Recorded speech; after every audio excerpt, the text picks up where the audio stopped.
Hello guys, स्वागत है explains hub में। फिल्म की शुरुआत में हमें एक घना जंगल दिखाया जाता है। रेक्स और वॉकिन पिग का शिकार करने आए थे। वही मेगाबुआ स्नेक आकर रेक्स को अपना शिकार बना लेता है, इसलिए वॉकिन जान बचाकर भागने लगता है, लेकिन उसका पीछा मेगाबुआ कर रहा था। वॉकिन किसी तरह बीच पे पहुंच जाता है और देखता है कि उसकी बोट खराब हो गई है। अगले सीन में कुछ लोग हेलीकॉप्टर से उसी जंगल में आते हैं। ये रिसर्च की टीम थी जिसमें टोटल 6 लोग होते हैं और इन्हें डॉक्टर मेलोन लीड कर रहे थे। बाकी 5 लोगों का नाम एलिसन, ग्रेस, बेंजी, जेसन और एडम होता है। वही रात में जब ये बैठकर बातें कर रहे थे तब वहां वॉकिन आता है। एलिसन उसे गन पॉइंट पर लेती है, लेकिन वॉकिन बताता है कि उसे हेल्प चाहिए। इसके बाद वॉकिन उन्हें सब कुछ बता देता है, लेकिन मेगाबुआ के साइज के बारे में नहीं बताता है। तब डॉक्टर मेलोने कहते हैं कि परसों उन्हें लेने के लिए हेलीकॉप्टर आने वाला है, तब तक वह उनके साथ रहे। अब इनके पास एक्स्ट्रा टेंट नहीं था, इसीलिए वॉकिन सोने के लिए बीच एरिया में चला जाता है। अगले दिन जब डॉक्टर मेलोनी अपने शूज पहनते हैं तो चिल्लाने लगते हैं, क्योंकि उनके शूज में जहरीला स्पाइडर छिपा होता है जिसने डॉक्टर मेलोनी को बाइट कर लिया था।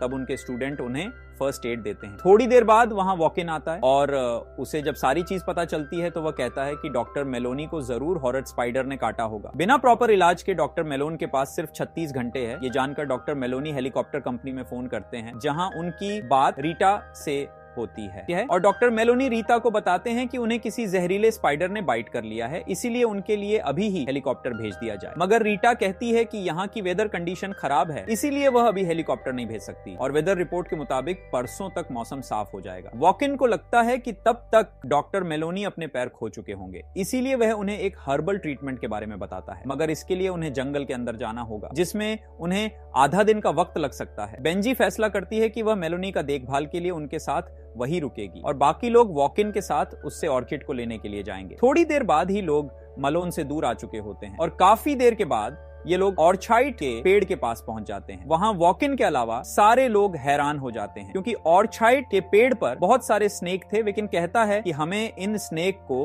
बिना उकसाए ऑर्चिड लेकर जाना होगा। मगर वॉकिन खुद पेड़ पर नहीं चढ़ सकता, क्योंकि उसके नी में चोट लगी हुई है। मगर एडम पेड़ पर चढ़कर ऑर्चिड लेने के लिए राजी हो जाता है। तभी वहां मेगाबुआ स्नेक आ जाता है। इन लोगों ने आज से पहले कभी भी इतना बड़ा स्नेक नहीं देखा था, इसलिए सारे डर कर भागने लगते हैं और जब ये भागना बंद करते हैं तो मेगाबुआ स्नेक के बारे में डिस्कस करने लगते हैं। तभी एडम नोटिस करता है कि जेसन उनके साथ नहीं है। वह सबको इस बारे में बताता है। तब सब मिलकर जेसन को आवाज लगाने लगते हैं दूसरी, और जेसन को भी यह रियलाइज हो जाता है कि वह अपने ग्रुप से बिछड़ चुका है, इसलिए वह भी उन्हें ढूंढने की कोशिश करता है। उसे कुछ अजीब सी आवाज सुनाई देती है, इसलिए वह डर कर छिपने की कोशिश करता है, लेकिन मेगाबुआ उसे जकड़ लेती है। वहीं वॉकिन इन लोगों को आवाज बंद करने को कहता है, क्योंकि हो सकता है कि आवाज सुनकर जेसन न आए और कोई दूसरा बिन बुलाए, मुसीबत आ जाए। फिर ये प्लानिंग करते हैं कि अब इन्हें ऑर्किड ट्री के पास जाकर जेसन को ढूंढना होगा, क्योंकि इन्होंने लास्ट टाइम जेसन को वहीं पर देखा था। एडम कहता है कि जब हम वहां जा ही रहे हैं तो ऑर्चिड भी ले लेंगे। वॉकिन कहता है कि उसके पास ट्रैंकुलाइजर डार्ट है, जिससे अगर उसके सामने फिर से मेगाबुआ आता है तो वह उसे डिस्ट्रक्ट कर लेगा। एलिसन भी कहती है कि उसके पास एक फ्लेयर गन है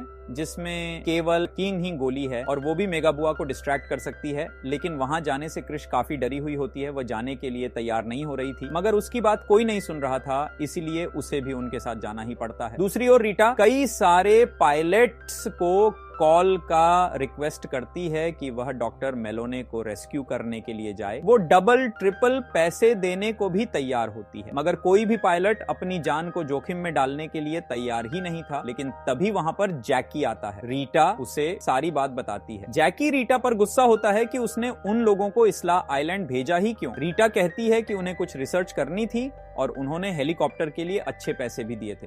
फिर जैकी उन्हें बचाने के लिए राजी हो जाता है। हालांकि उसने सालों पहले ही पायलट का काम छोड़ दिया, लेकिन वह डॉक्टर मेलोनी की टीम को बचाने के लिए खतरा मोल लेना चाहता है। वहां वॉकिन अपने साथी के साथ ऑर्चिड ट्री के पास पहुंच जाता है। वहां अभी भी मेगाबुआ स्नेक था। साथ ही एडम पेड़ पर चढ़ना शुरू करता है। वहां वॉकिंग और एडिशन मेगाबुआ को अपने निशाने पर रखते हैं। तब एलिसन फ्लेयर गन फायर करती है, पर वह मेगाबुआ को नहीं लगती। तब वॉकिंग ट्रैंकुलाइजर से वार करता है, जो मेगाबुआ के गर्दन में लगती है और उसके मुंह से जेसन की बॉडी नीचे गिर जाती है। यह देखकर एडम पेड़ से नीचे गिर जाता है और ये चारों उस जगह से दूर चले जाते हैं। ये जेसन की मौत से सदमे में होते हैं। तभी वॉकिन कहता है कि उसके पास डायनामाइट है, उन्हें जेसन की मौत का बदला लेना होगा। मगर ये तीनों नहीं मान रहे होते हैं, जिस पर वॉकिन कहता है कि अगर वो लोग बिना ऑर्चिड ट्री के चले जाएंगे तो वह शायद जेसन की तरह डॉक्टर मेलोन को भी खो देंगे। एलिसन ये जानकर बड़ी हैरान होती है कि वॉकिन के पास डायनामाइट है। वो वॉकिन से सवाल करती है कि वह डायनामाइट लेकर इस जंगल में क्या कर रहा है। इस पर वॉकिन जवाब देता है कि इस जंगल में छोटी बड़ी बहुत तरह की मुसीबतें हैं। यह सुनकर एलिसन समझ जाती है कि मेगाबुआ ने के बारे में वॉकिंग को पहले से ही पता था और वॉकिंग ने उन्हें मेगाबुआ के बारे में नहीं बताकर उनके साथ धोखा किया है। वो वॉकिन पर गुस्सा करते हैं और बिना वॉकिन के ही वापस अपने कैंप की ओर जाने का फैसला करते हैं। इस पर वॉकिन कहता है कि वह भी बिना गाइड के वापस कैंप तक नहीं जा सकते हैं, क्योंकि यहाँ कदम कदम पर खतरा है और कई सारे हंटर्स ने यहाँ ट्रैप भी फिट किए हुए हैं। तब एडम वॉकिन से रिक्वेस्ट करता है कि वह भी उनके साथ कैंप तक चले, लेकिन वॉकिन इसके लिए राजी नहीं होता। वो तो मेगाबुआ को मारकर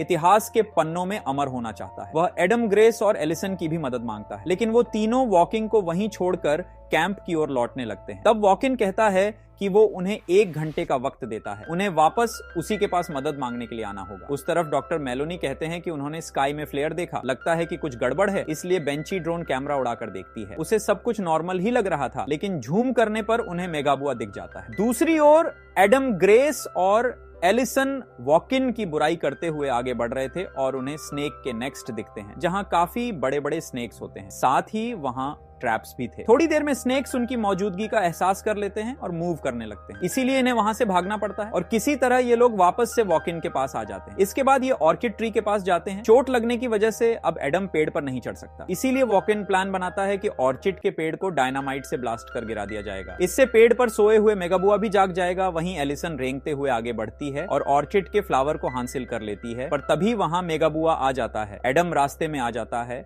इसलिए मेगाबुआ उसे निगल जाता है। यह देखकर वॉकिन, एलिसन और ग्रेस भागने लगते हैं। ये तीनों भागते हुए एक गुफा के अंदर चले जाते हैं, जहां दीवार पर कुछ साइन बने होते हैं। ग्रेस इन साइन से एक स्टोरी समझती है कि जब मेगाबुआ अपनी स्किन छोड़ता है तब कबीले वाले इस पर हमला करते थे, लेकिन इसी बीच वहां ढेर सारे छोटे छोटे स्पाइडर और उनके साथ साथ एक बड़ी सी स्पाइडर इनका पीछा करने लगती है। इससे एलिसन फ्लेयर गन से 2 बार फायर करती है, इससे स्पाइडर की बॉडी में आग लग जाती है। इसके बावजूद वो इनका पीछा करते हुए केव से बाहर आ जाती है। वहां मेगाबुआ भी होता है जो स्पाइडर पर अटैक करने लगता है और इस मौके का फायदा उठाकर वॉकिन, ड्रेस और एलिसन वहां से भाग जाते हैं। इन्हें 1956 की एक पुरानी रिसर्च लैब मिलती है। लैब के बाहर एक केमिकल पॉन्ड होती है। वॉकिंग बताता है कि अगर कोई भी इस पॉन्ड में गलती से भी गिर जाएगा तो बाहर आने पर उसकी पूरी स्किन उतर चुकी होगी। दूसरी ओर डॉक्टर मेलोनी और बेंजी भी बेस कैंप से निकल चुके होते हैं। उन्हें रास्ते में एडम का एक शूज मिलता है। डॉक्टर मेलोनी को लगता है कि शायद इन्हें उसकी जरूरत होगी, इसीलिए वह आगे बढ़ते हैं। इधर वॉकिन, ग्रेस और एलिसन लैब के अंदर आते हैं। यहाँ भी इन्हें छोटे छोटे स्नेक्स मिलते हैं, जिन्हें वह काट कर जला देते हैं, लेकिन उस आग से लैब में भी आग लगने लगती है। बुझाने पर भी वह आगाह नहीं बुझ रही थी और ये बाहर भी नहीं जा सकते क्योंकि बाहर मेगाबुआ है। फिर वॉकिन प्लान बनाता है कि वह मेगाबुआ को डिस्ट्रैक्ट करेगा। तब तक एलिसन और ग्रेस जीआईपी लाइन से भाग जाएंगे। फिर वो वैसा ही करते हैं। जब तक वॉकिन मेगाबुआ को डिस्ट्रैक्ट करता है तब तक एलिसन और ग्रेस टावर पर चढ़ जाती है। थोड़ी देर बाद वॉकिन भी उस टावर पर आता है, लेकिन उसे फॉलो करते हुए मेगाबुआ भी आ जाता है। जब ये तीनों जिप लाइन से भागने लगते हैं तब मेगाबुआ वॉकिन पर हमला करता है और गलती से वह वॉकिन को साथ लेकर केमिकल वाले पॉन्ड में गिर जाता है। तभी वहां बेंजी के साथ डॉक्टर मेलोनी आते हैं। वह पॉन्ड में पड़े हुए मेगाबुआ को देखकर हैरान हो जाते हैं। फिर वह एलिसन और ग्रेस को जिंदा देखकर काफी खुश होते हैं, लेकिन उनकी खुशी ज्यादा देर तक टिक नहीं पाती क्योंकि मेगाबुआ बिना स्किन के पॉन्ड के बाहर आ जाता है। वह बेंजी और डॉक्टर मेलोनी की ओर बढ़ता है। उसी वक्त ग्रेस को केव वाली स्टोरी याद आती है कि किस तरह से कबीले के लोगों जब मेगाबुआ की स्किन रिमूव हो जाती थी तो उसे मार डालते थे। इसलिए एलिसन और ग्रेस दोनों मिलकर मेगाबुआ पर हमला करती हैं, जिससे उसकी स्किन कटने लगती है। मेगाबुआ गुस्से में ग्रेस पर हमला करता है, पर ग्रेस मेगाबुआ के मुंह के अंदर चली जाती है। फिर भी वो नाइफ से मेगाबुआ के सर पर वार करती है, जिससे मेगाबुआ मर जाता है और किसी तरह ग्रेस बाहर आ जाती है। फिर वह देखती है कि डॉक्टर मेलोनी की तबीयत अब बिगड़ने लगती है, इसीलिए वह ऑर्चाइड को पीस कर खिलाती है, जिससे मलोन को थोड़ी राहत मिलती है। तभी वहां हेलीकॉप्टर आ जाता है, जिसके बाद डॉक्टर मेलोनी, बेंजी, ग्रेस और एलिसन जिंदा उस आइलैंड से निकल जाते हैं और वह डैड मेगाबुआ की बॉडी को निगल जाता है। और इसी के साथ ये मूवी यहीं पे खत्म हो जाती है।